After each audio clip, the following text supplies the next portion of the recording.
En el numeral 1234 ya empezamos a ver lo que se llama la mistagogia de la celebración, o sea, todo el rito, mistagogia, es todo ese rito litúrgico para la celebración del bautismo.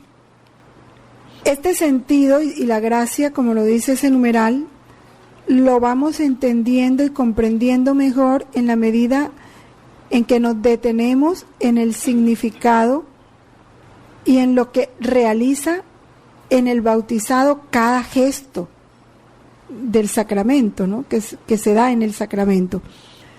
Nosotros sabemos que todo sacramento tiene una materia, sin la cual ese sacramento no se produce. Si no está esa materia, como lo determina la Iglesia, el sacramento no se produce. ¿Cuál es la materia del sacramento del bautismo? El agua. Hay una materia ordinaria que es el agua natural. No puede ser otro tipo de agua, sino agua natural. Y la materia litúrgica propiamente reconocida es el agua natural consagrada el sábado santo, o sea, en la vigilia pascual. Es la que se utiliza, porque la ordinaria se utiliza en los casos de emergencia, cuando tengas que bautizar, pero realmente la materia propia es el agua consagrada el sábado santo en la vigilia pascual para el bautismo, que es la que las iglesias utilizan. ¿Cómo se inicia el rito del bautismo? La señal de la cruz. Es lo primero que se hace al comienzo de la celebración. Se hace la señal de la cruz sobre la frente del bautizando. Significa la gracia de la redención que Cristo nos adquirió por su cruz. Es la impronta de Cristo, su sello, que de hecho se produce en el bautizado. La insignia y señal del cristiano es la Santa Cruz. Por eso hay que amarla. Amamos la bandera de Colombia como insignia de la patria, amamos la bandera mariana, amamos y la insignia o señal del cristiano, que es lo más importante.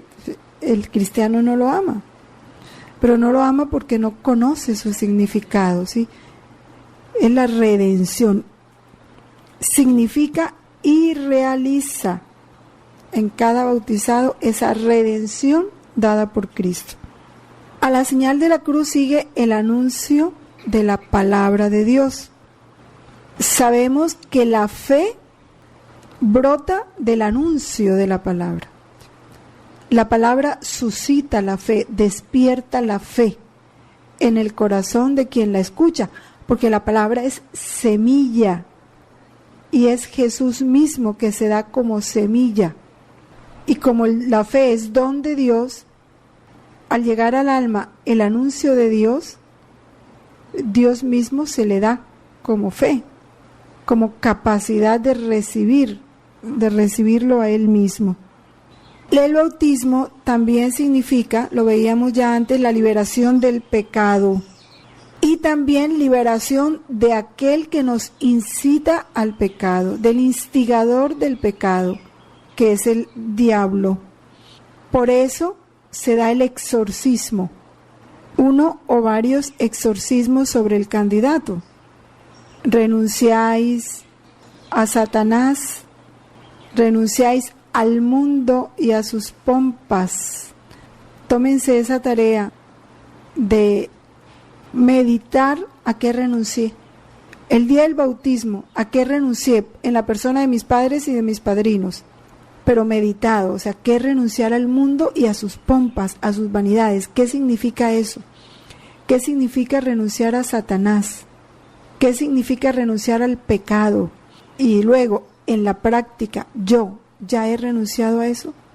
¿O todavía sigo esclavo de eso? Es lo que, porque eso ayuda mucho, porque se renueva el día en la noche de la vigilia pascual la renovamos en varias oportunidades, como intelectualmente, pero en la práctica, ¿sí he renunciado realmente? O sea, ese exorcismo sí yo le abro campo en mi vida para ir recibiendo sus efectos, o todavía sigo esclavo. El ungido, el bautizado, es ungido con el óleo de los catecúmenos, o se le impone las manos y el candidato renuncia explícitamente a Satanás. Hecho el exorcismo, ya puede confesar la fe de la iglesia, o sea, ya está preparado. Después del exorcismo, entonces ya se produce realmente el rito esencial del bautismo, que es la inmersión o la infusión o ablución con el agua. En nuestro caso, infusión o ablución. Ya sabemos lo que significa la muerte al pecado y la entrada en la vida. Qué tan hermoso como lo expresa el catecismo aquí. Se muere al pecado y se entra en la vida de la Santísima Trinidad. Es que ese es el llamado desde antes de la creación del mundo. Dios nos eligió en Cristo para vivir escondidos con Cristo en Dios. O sea, vivir en el seno de la Trinidad. Es que para eso estamos llamados. Y el bautismo nos entra en esa vida de la Santísima Trinidad a través de la configuración con el misterio pascual de Cristo. ¿Cuál es la vida de la Santísima Trinidad? El amor, el Padre que se ama a sí mismo y genera a su Hijo. ¿Qué hace el Hijo en el seno de la Trinidad? Es generado por el Padre, y en esa generación, que es recibir todo lo que el Padre es, se lo devuelve al Padre. Y es ese Espíritu Santo que va del Padre al Hijo y del Hijo al Padre. Esa es la vida de la Trinidad. Y ahí es donde estamos nosotros llamados a vivir. Con el Padre generando al Hijo, con el Hijo recibiendo y devolviendo el amor del Padre, y con el Espíritu Santo siendo nosotros en cada acto ese amor que viene del Padre al Hijo y que va del Hijo al Padre. Un te amo ininterrumpido, esa es la vida. Por eso, vivir en la divina voluntad, ¿qué es esto? Porque es eso, vivir la vida del amor trinitario, que es vivir en el seno de la Trinidad, es vivir la plenitud bautismal. No es otra cosa, vivir la plenitud bautismal. O sea, no es nada nuevo. Es nuevo en cuanto que no lo habíamos comprendido, no se nos había dado a conocer con esta claridad. Pero en Dios siempre ha sido así. Y en la iglesia siempre ha sido así. Esa vida interior. Entonces habla de las dos formas del bautismo: la inmersión, que es triple, o también derramando 3 veces agua sobre la cabeza del candidato. Esa es la forma que la iglesia da, derramando 3 veces agua sobre la cabeza del candidato y pronunciando al mismo tiempo la fórmula: yo te bautizo en el nombre del Padre y del Hijo y del Espíritu Santo. Pues habla el rito oriental en que el bautizado sí se sumerge en el agua. Un sexto paso es la unción con el santo crisma. ¿Qué es el crisma? El crisma es un aceite perfumado que es consagrado por el obispo en la Semana Santa. En algunos lugares se hace el Jueves Santo, en la mañana, que le llaman la misa crismal. En otros, regularmente las capitales, por ser el jueves, un día a veces bien atareado, porque tienen la misa de los enfermos y todo, entonces lo hacen, puede ser el miércoles o el martes santo, porque tienen que venir los sacerdotes de todas las parroquias a concelebrar con el obispo. Entonces, dadas las distancias y demás, lo ponen otro día, esa misa crismal. ¿Qué significa el crisma? No olvidemos que producen lo que significan. El don del Espíritu Santo al nuevo bautizado. Cuando el bautizado es ungido, está recibiendo ese don del Espíritu Santo. Es un ungido, un cristiano. ¿Qué significa la palabra cristiano? Un ungido por el Espíritu Santo incorporado a Cristo. Porque cristiano es el hombre de Cristo y Cristo es el ungido.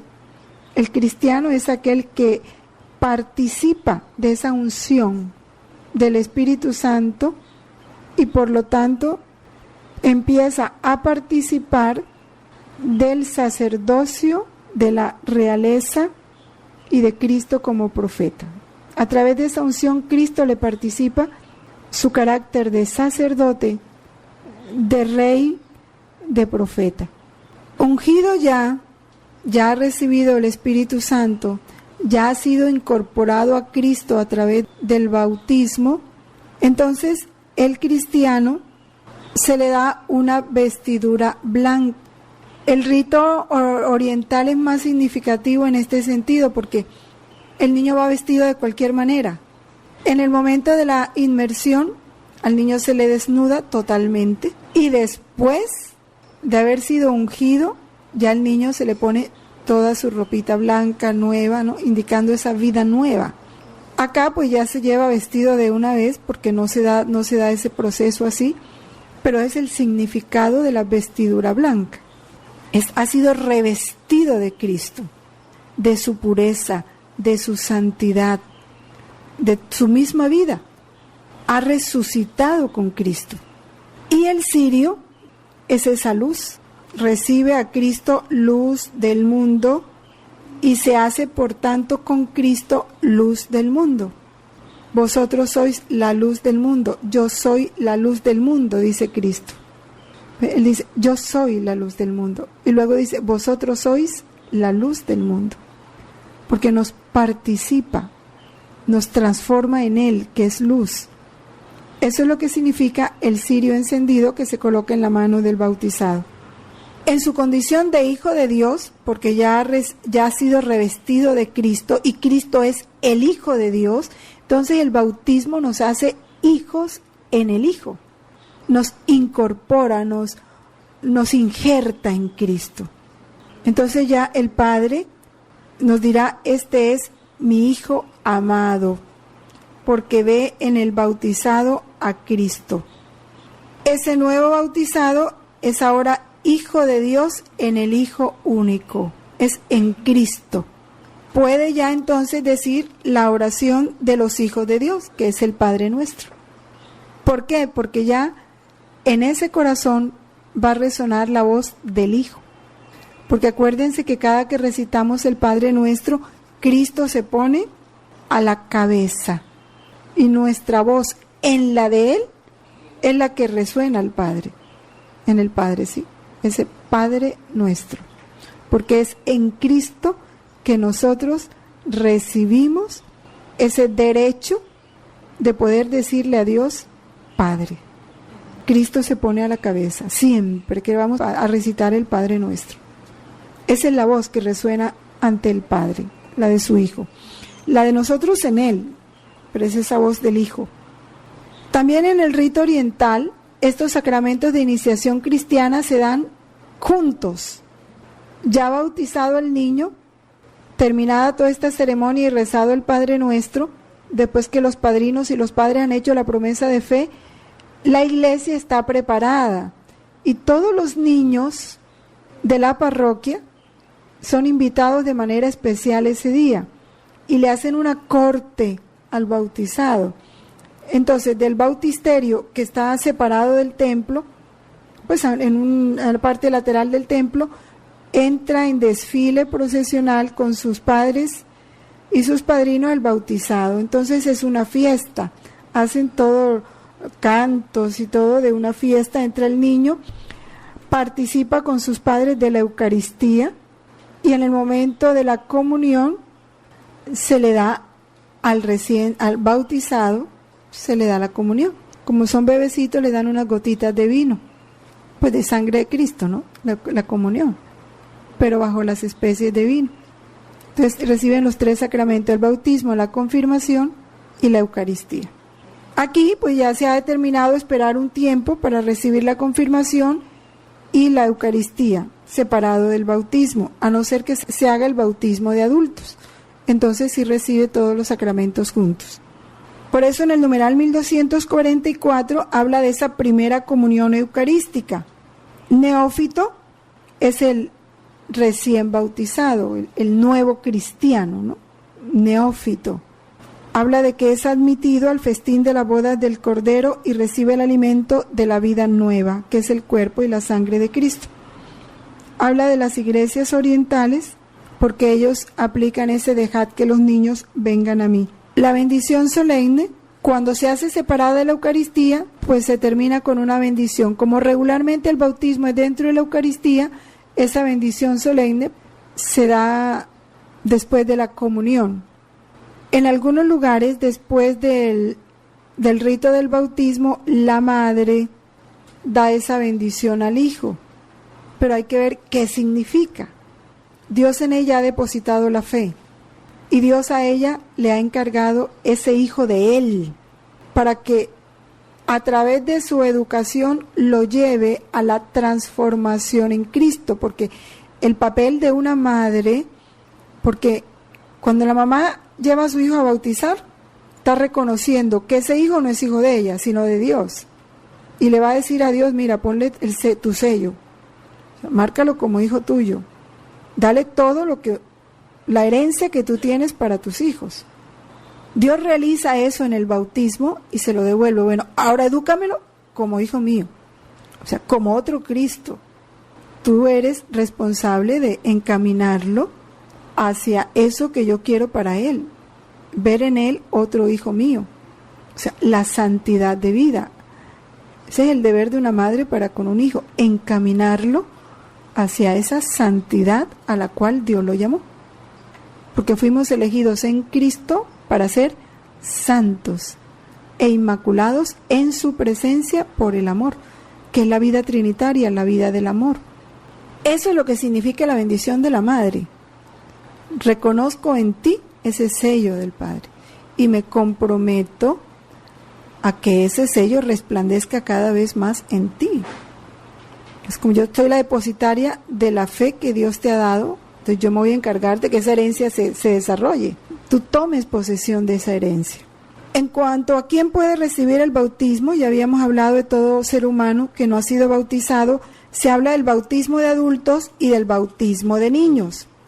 El bautismo de adultos, que se dio sobre todo en los primeros tiempos y en los países no cristianos, aún aquí en Colombia todavía se da, pero es más frecuente en los países no cristianos, donde después de una evangelización, la persona opta por aceptar la fe cristiana y recibir el sacramento del bautismo.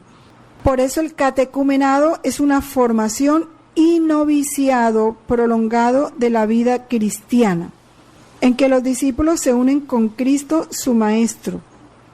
¿Qué es lo principal de un catecumenado? Primero, anunciarles el misterio de la salvación, iniciarlos y ejercitarlos en la práctica de las costumbres evangélicas, el perdón, todo lo que es vivencia del Evangelio, y en los ritos sagrados, introducirlos en la vida de la fe. Los catecúmenos están unidos a la Iglesia, pertenecen a la casa de Cristo y muchas veces llevan ya una vida de fe, esperanza y caridad sin que hayan sido bautizados, porque el catecúmeno es el que aún no ha sido bautizado, se está preparando para el bautismo.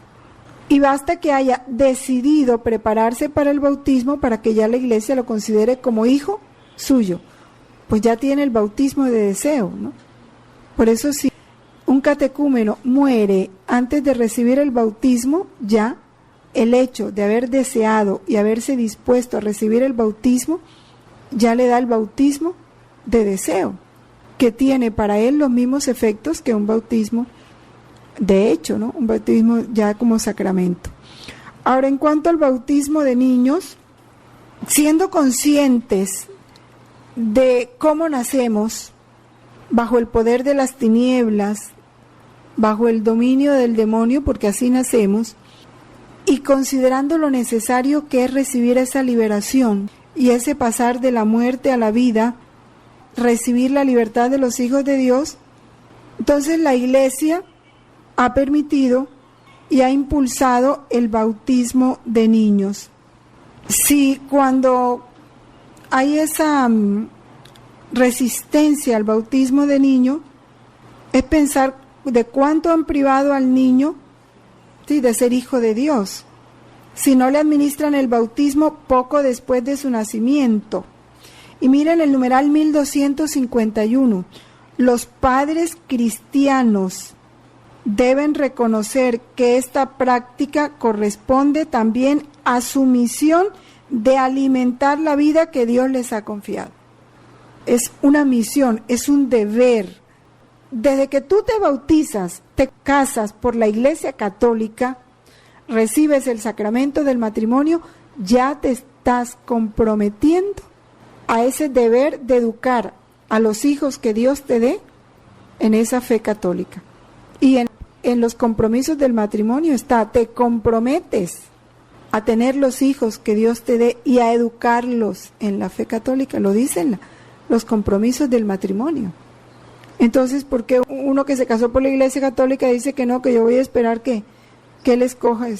O sea, no eres ni consciente de a lo que te comprometiste ni de qué hiciste. Ese es el dolor de Dios, cuando lo leíamos en el primer volumen que leímos, de ver cómo son pisoteados los sacramentos, cómo se reciben tan superficialmente. La práctica de bautizar a los niños viene del siglo II. Dice el catecismo, es muy posible que desde el comienzo de la predicación apostólica, cuando casas enteras recibieron el bautismo, se haya bautizado también a los niños, claro.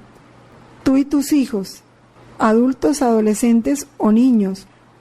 En este bautismo de niños, los numerales que siguen dicen cosas muy importantes. El numeral 1253, que dice, siendo el bautismo sacramento de la fe, esa fe tiene necesidad de la comunidad de creyentes. Primero, ese hogar tiene que ser una iglesia doméstica.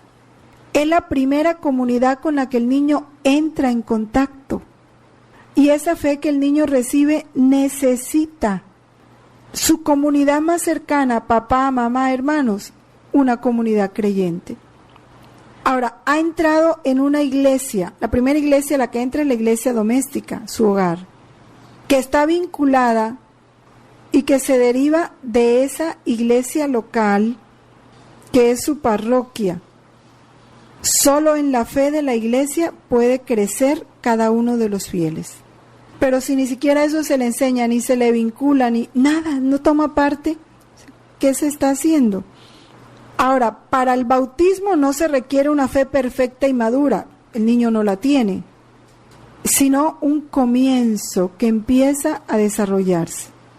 Por eso, ¿a quién le pregunta el padre, qué pides a la iglesia? Al padrino y a los padres. Y él responde la fe, pero ¿quién es el que va a pedir la fe? El niño. Porque ya ellos la tienen, es para el niño. La fe debe crecer después del bautismo. Bueno, ya todo esto lo hemos hablado, como el bautismo es el comienzo de esa vida nueva, la fuente de esa vida nueva en Cristo. El numeral 1255. Para que la gracia bautismal pueda desarrollarse, es importante la ayuda de los padres. Hay países de los que conozca, está por ejemplo Ecuador, donde hay una educación laica. O sea, en los colegios no se enseña religión, pero los padres ahí tienen el deber sagrado de educar en la fe a sus hijos. Es que a ellos les toca. Se la enseñen en el colegio o no se la enseñen, le toca a los papás. Ellos no pueden culpar al colegio. Son los responsables de la fe. Ese es también el papel del padrino o de la madrina, que deben ser creyentes sólidos. Eso es bien importante, creyentes sólidos, no de apariencia. Porque Jesús hablaba en ese capítulo que leímos del dolor que le da, aún entre los más cercanos a él, que por interés. ¿Cuántas veces se escogen los padrinos por interés? Y se hace esperar al niño, se le priva de esa vida divina por interés. Porque hay que esperar el padrino que venga de Europa y viene dentro de 3 años. Entonces el muchachito perdiéndose de lo principal por un padrino que no es sólido en la fe, solo porque es tu amigo, es la pura ignorancia. y la falta de conocimiento de lo que es en realidad el sacramento del bautismo. Otra condición del padrino: capaces y prestos. Primero, capaces, prestos, que estén prontos, dispuestos a ayudar al nuevo bautizado, niño o adulto, en su camino de la vida cristiana. Pero imagínate, vive en Europa y viene solo al bautismo, o buscas un reemplazo y le pones el nombre en el partido de bautismo, ¿y qué? O mandas al hijo en Europa o lo vas a hacer traer. Es que no tenemos ni idea, ¿sí?, de lo que estamos haciendo. Su tarea es una verdadera función eclesial. Si tú te comprometes a ser padrino, sí, vas a prestarle un servicio a la iglesia. ¿Cuál? Responsabilizarte de conducir a ese nuevo cristiano, a ese miembro de Cristo, al desarrollo total de su vida cristiana. Llevarlo a la madurez plena, santidad. Esa es la madurez plena de la vida cristiana, la santidad. Toda la comunidad eclesial participa de la responsabilidad de desarrollar y guardar la gracia recibida en el bautismo, toda. Entonces aquí viene la responsabilidad de los educadores, de quienes tienen a su cargo la protección de esos niños, todo el que tenga que ver con los niños. Ahora, la necesidad del bautismo. El bautismo es necesario para la salvación. Necesario. Porque fuera de la iglesia no hay salvación y el que nos introduce en la iglesia es el bautismo. Ahora, ¿para quiénes? Lo dice el mismo numeral 1257. El bautismo es necesario para la salvación en aquellos a los que el Evangelio ha sido anunciado y han tenido la posibilidad de pedir este sacramento.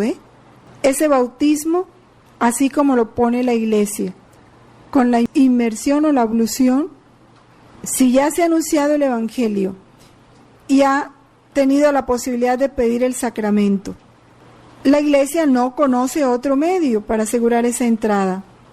Por eso está obligada, y aquí cuando hablan de iglesia, ahí estamos nosotros, a no descuidar la misión que ha recibido del Señor de hacer renacer del agua y del Espíritu a todos los que puedan ser bautizados. Pero sigue, la frase que sigue es bien importante, vamos a ponerle mucha atención.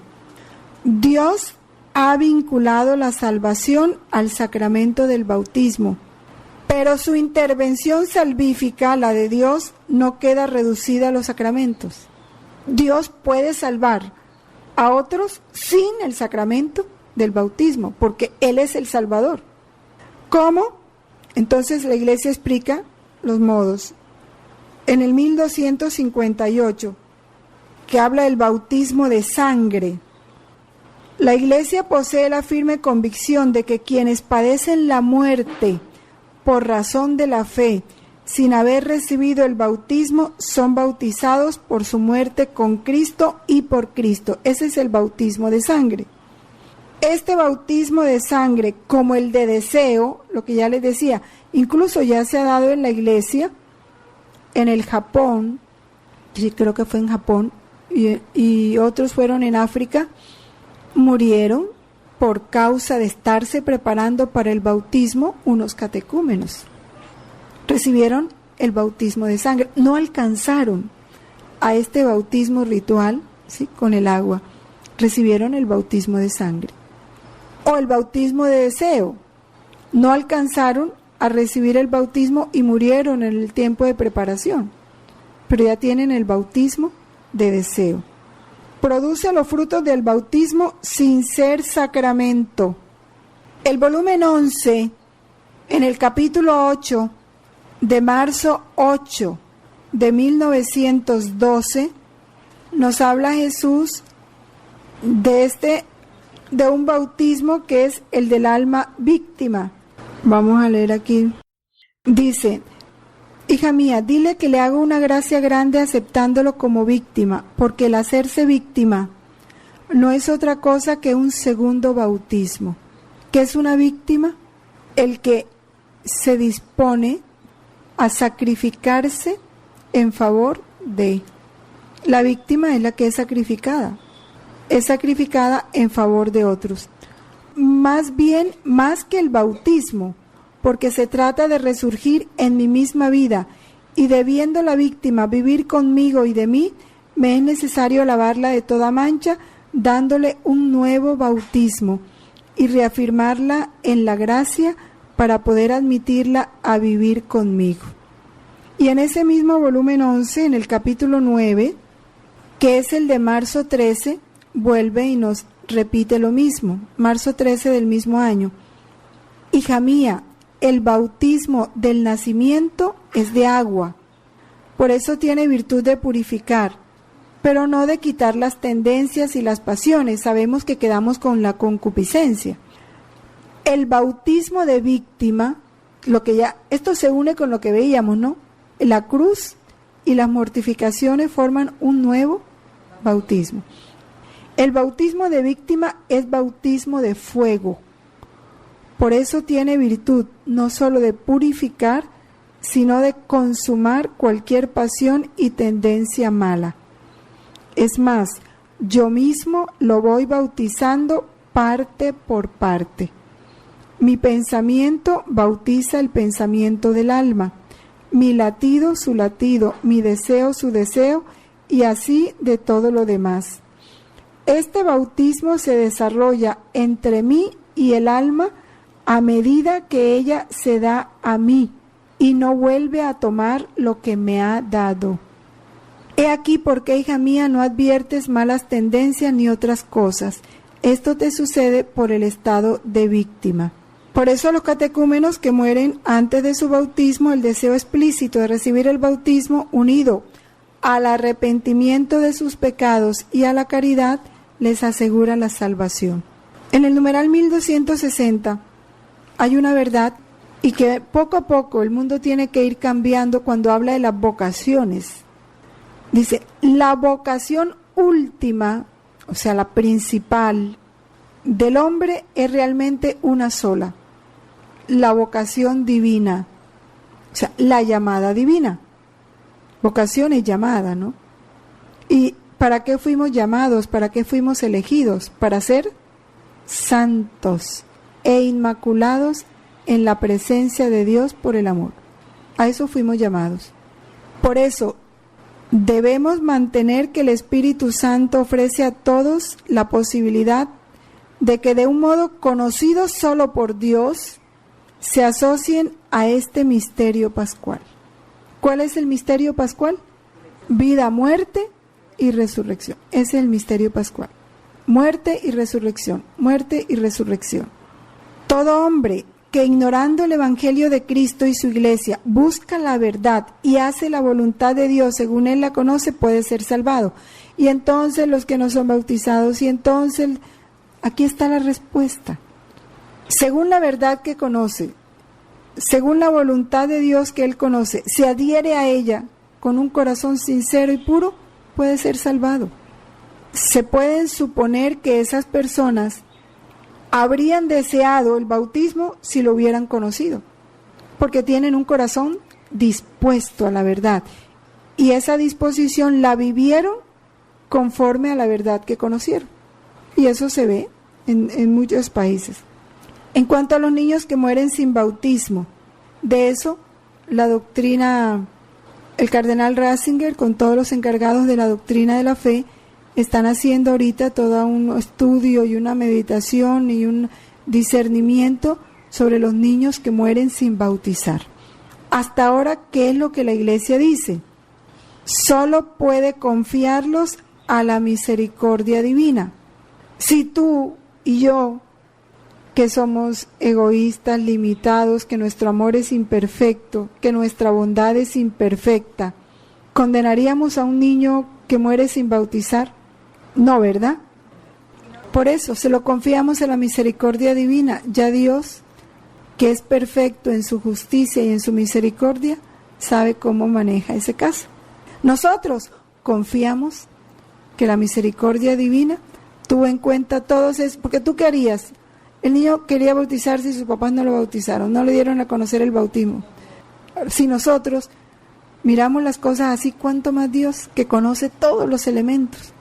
Por eso confiamos en la misericordia de Dios, en esa misericordia que quiere que todos los hombres se salven. Eso nos permite confiar en que haya un camino de salvación para los niños que mueren sin bautismo.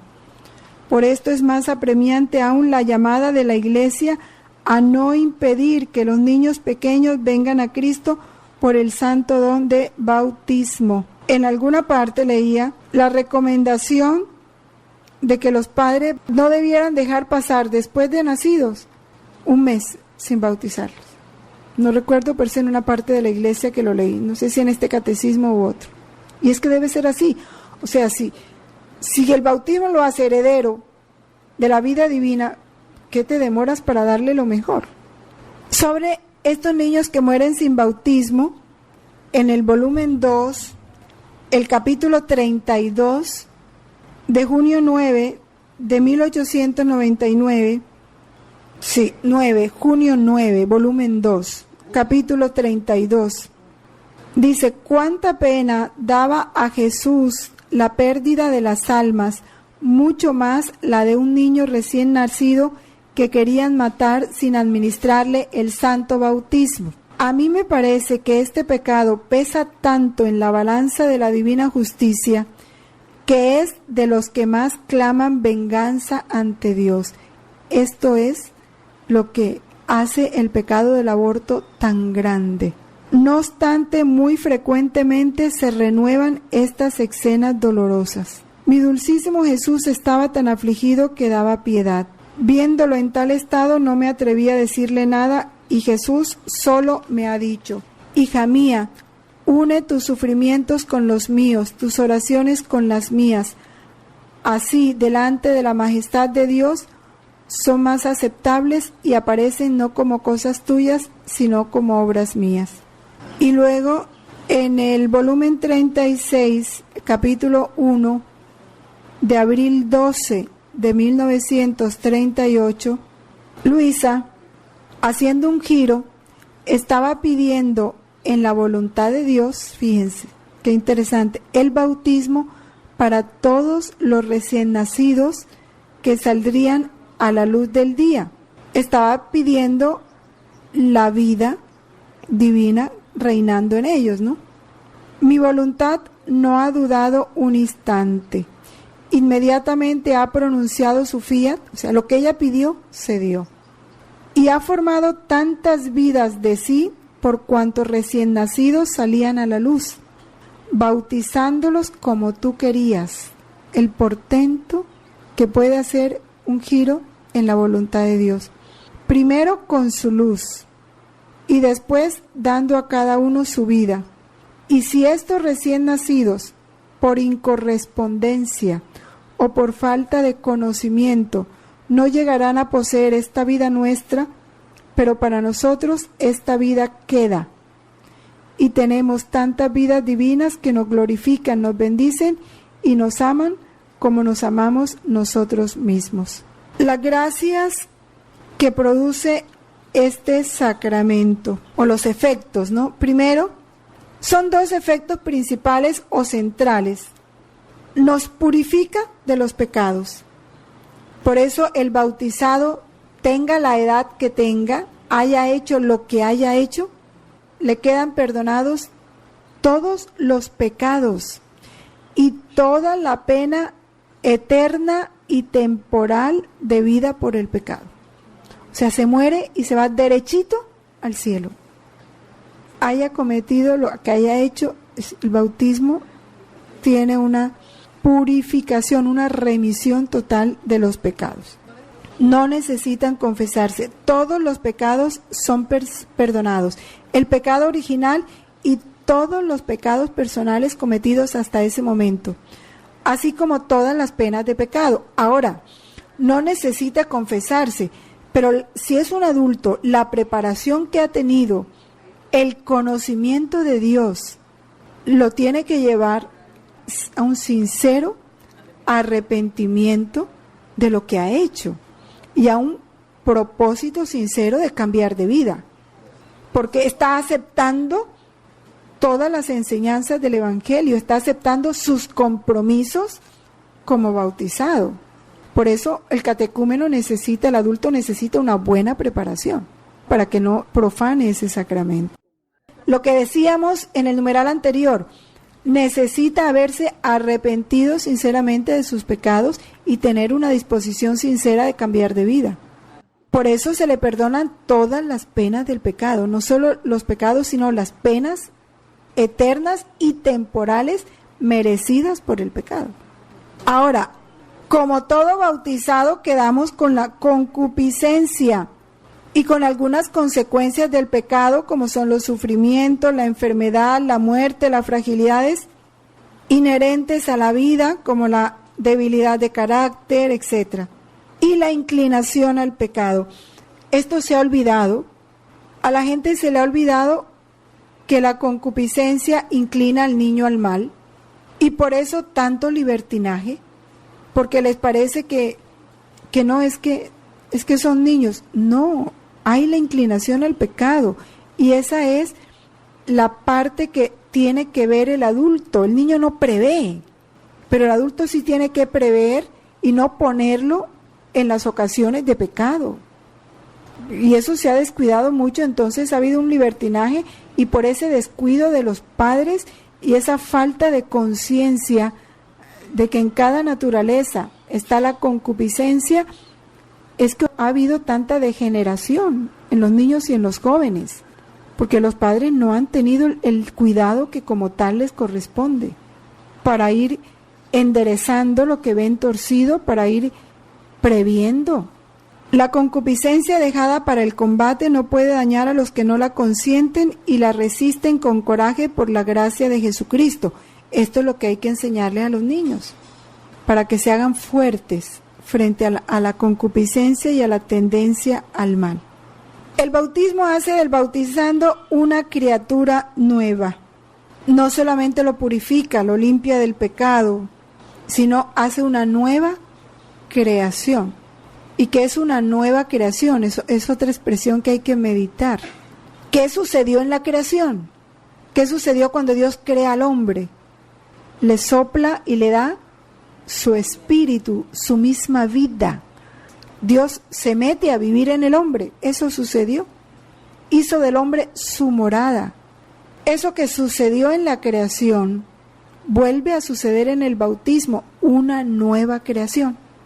Por eso hace del bautizado un Cristo. Cristo es el nuevo Adán, un hijo adoptivo de Dios, partícipe de la naturaleza divina. Imagínense, naturaleza divina. Todo lo que Dios es por naturaleza, Dios quiere que lo seamos por gracia. Por eso nos participa su naturaleza divina. Quiere darnos todo lo que Él es y nos lo da en germen. Al bautizado se le da en germen. Si hay cuidado y esa vida divina se desarrolla para que sea otro Cristo, con esa naturaleza divina, se hace miembro de Cristo.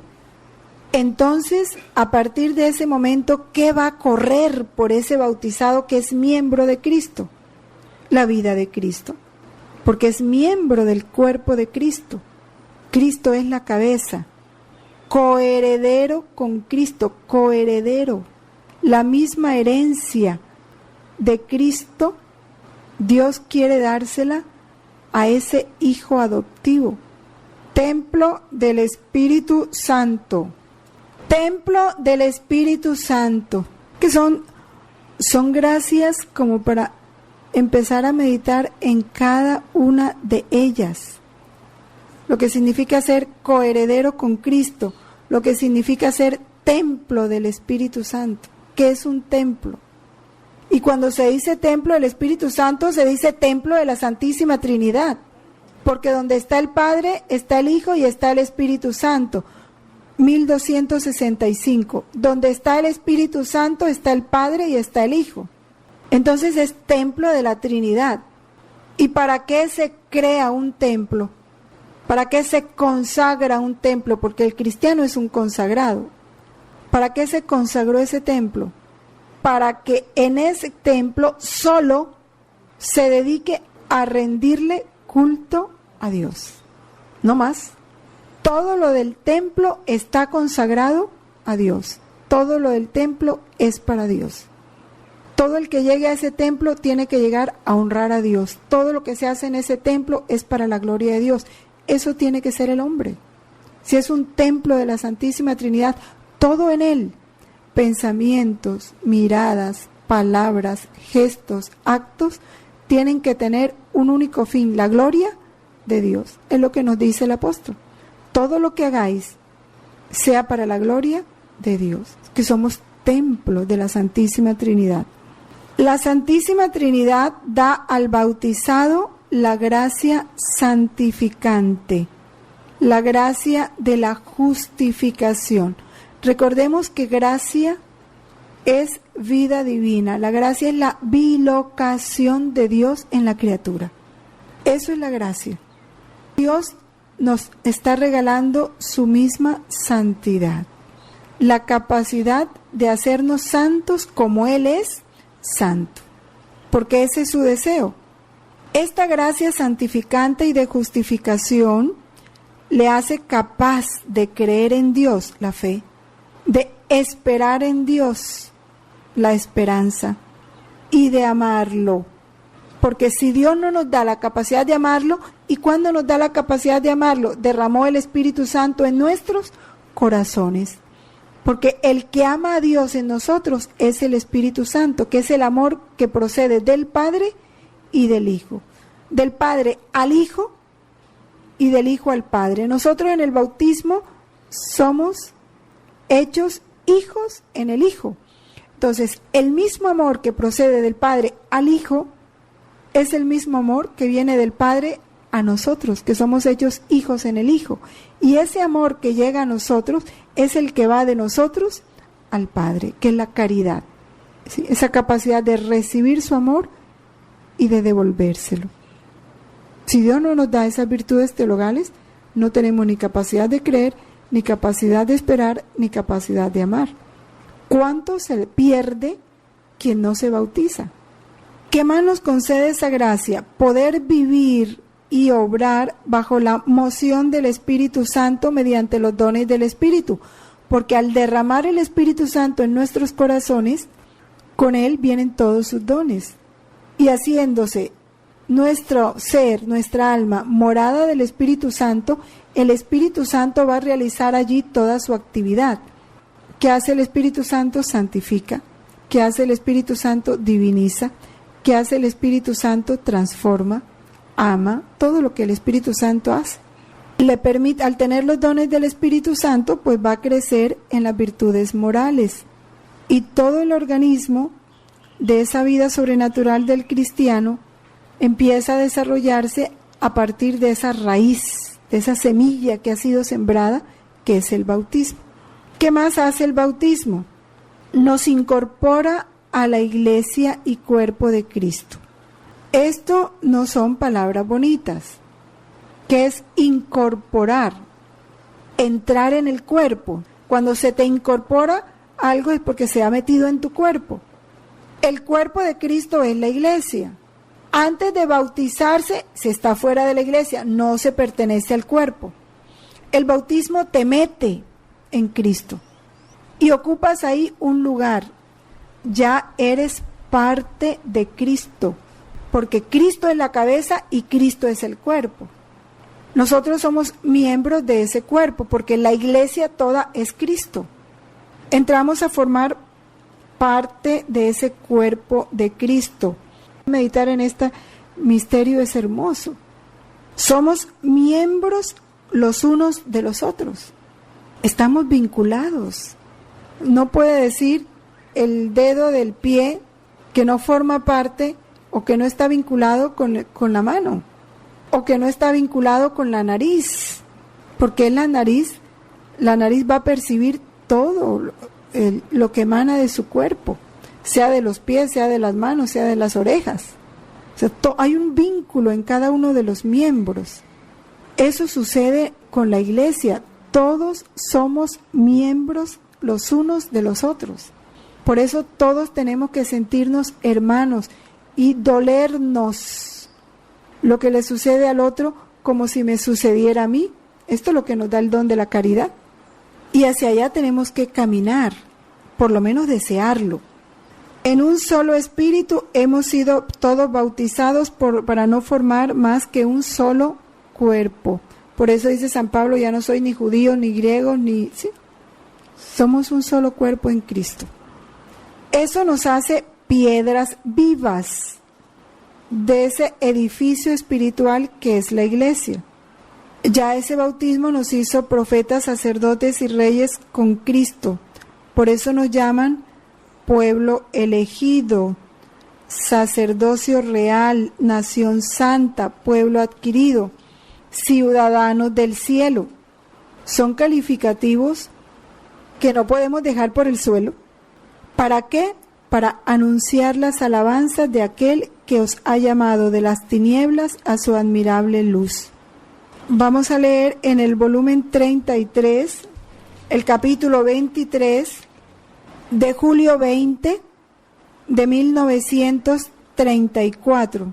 Está hablando de esa voluntad divina, como todo es fruto de esa voluntad, para que nosotros veamos la importancia, que así se reciba el bautismo, pero si no se educa al bautizado en esa vida divina y se le lleva a vivir esa vida divina, no hay efecto, porque el bautismo es para vivir en la voluntad de Dios, o sea, en el seno de la Trinidad. Es un medio, no es el fin. Y a veces se recibe el medio y ahí se quedó, no se apunta hacia el fin. La creación toda no es otra cosa que un acto solo de nuestra voluntad. Está en su puesto regio, y si bien inconsciente, también ella tiene su vida obrante de luz en el sol, su vida obrante de fuerza e imperio en el viento, vida obrante de inmensidad en la inmensidad del espacio. En cada cosa creada desarrolla su vida y tiene en su regazo a todos y a todo. De modo que ninguno se puede mover ni hacer un movimiento si no lo quiere, y los velos de las cosas creadas nos dan el tributo continuo y la gran gloria del gran honor, porque vienen dominadas por nuestra voluntad. Ahora queda la criatura. ¿Quién puede decir, quitada la mancha original, que el recién nacido no es inocente y santo? Una nueva criatura, una nueva creación. Hecho miembro de la Iglesia, el bautizado ya no se pertenece a sí mismo, sino a ¿quién? Aquel que lo compró con su sangre. Somos propiedad de Cristo, a ese Cristo que murió y resucitó por nosotros. A ese le pertenecemos. Y esto en la práctica tenemos que considerarlo, porque ya nada es nuestro.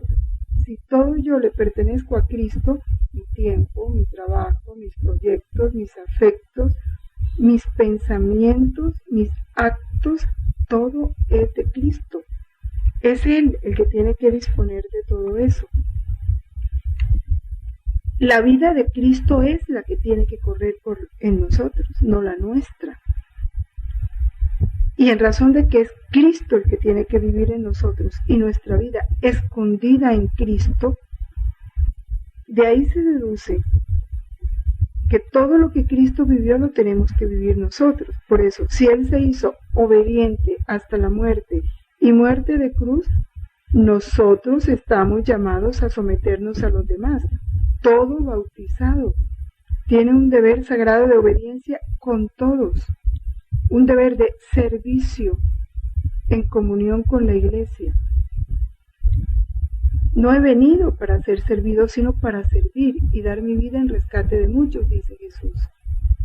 Por tanto, el de vosotros, el que quiera ser el mayor, pórtese como el menor y el servidor de todos. Una obediencia y una docilidad a los pastores, y con dolor consideramos cómo esto se olvida, cómo los católicos abierta y públicamente desafían a la Iglesia, protestan contra las órdenes, los mandatos, los criterios, los principios de la Iglesia, los contradicen y los desobedecen abiertamente. Unos porque han olvidado este derecho y este deber, esta verdad de su condición de bautizado, y otros porque nunca se las han enseñado. Entre los derechos del bautizado en el seno de la iglesia está ese recibir los sacramentos, es un derecho, ser alimentado con la palabra de Dios y ser sostenido por los otros auxilios espirituales de la iglesia, derecho. Ahora, cabe preguntarnos, cuando se han proclamado los derechos del niño, cuando se exhiben los derechos del niño, se ha incluido este derecho de ser educado en la fe, de recibir los sacramentos, de ser alimentado por la palabra de Dios. Los padres de familia han tenido en cuenta este derecho. En las escuelas, ¿se ha tenido en cuenta este derecho? No, estamos seguros que no, porque no importan, las cosas de Dios no importan, como si el hombre hubiera nacido para la tierra.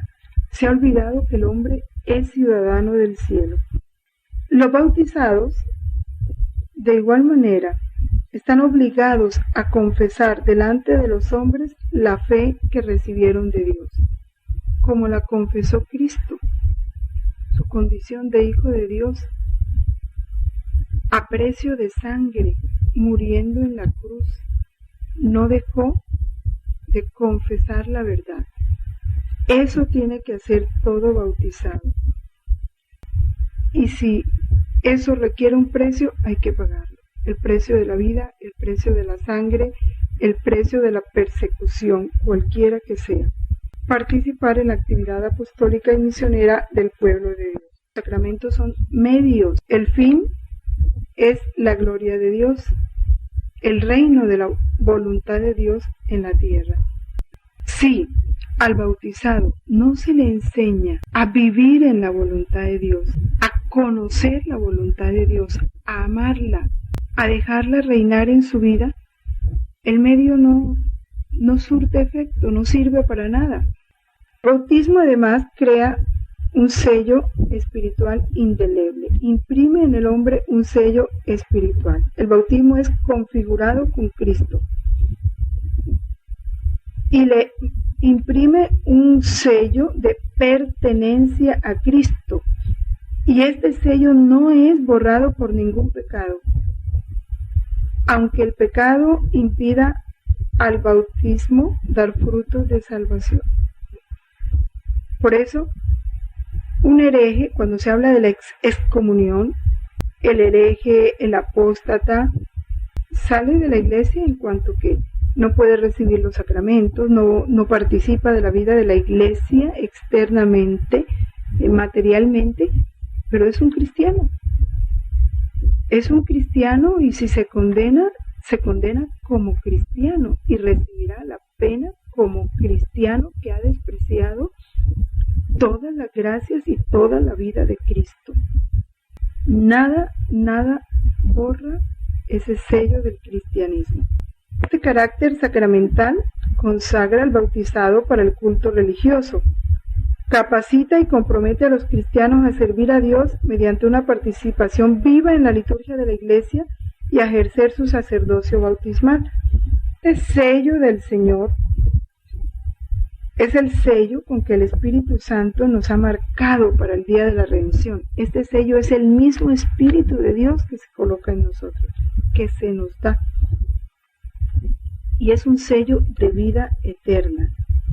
El fiel que guarde este sello hasta el fin, o sea, que guardar el sello, permanecer fiel a las exigencias del bautismo, puede morir con el signo de la fe y merece esa vida bienaventurada. Es importante tener en cuenta todo esto, porque cuántos errores se cometen por falta de conocimiento. Si veo bautizar al recién nacido, lloro de dolor, porque mientras con el bautismo le restituyo la inocencia, reencuentro de nuevo a mi hijo, le restituyo los derechos perdidos sobre la creación, le sonrío de amor y complacencia, le pongo en fuga al enemigo a fin de que no tenga más derechos sobre él, lo confío a los ángeles, todo el cielo le hace fiesta, pero rápidamente Mi sonrisa se me cambia en dolor, la fiesta en luto. Veo que aquel bautizado será un enemigo mío, un nuevo Adán, y quizá también un alma perdida.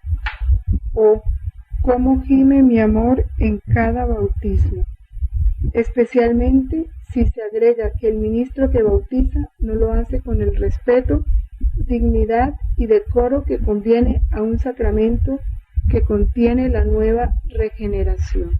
Ay, muchas veces se está más atento a una bagatela, a una escena cualquiera, que a administrar un sacramento.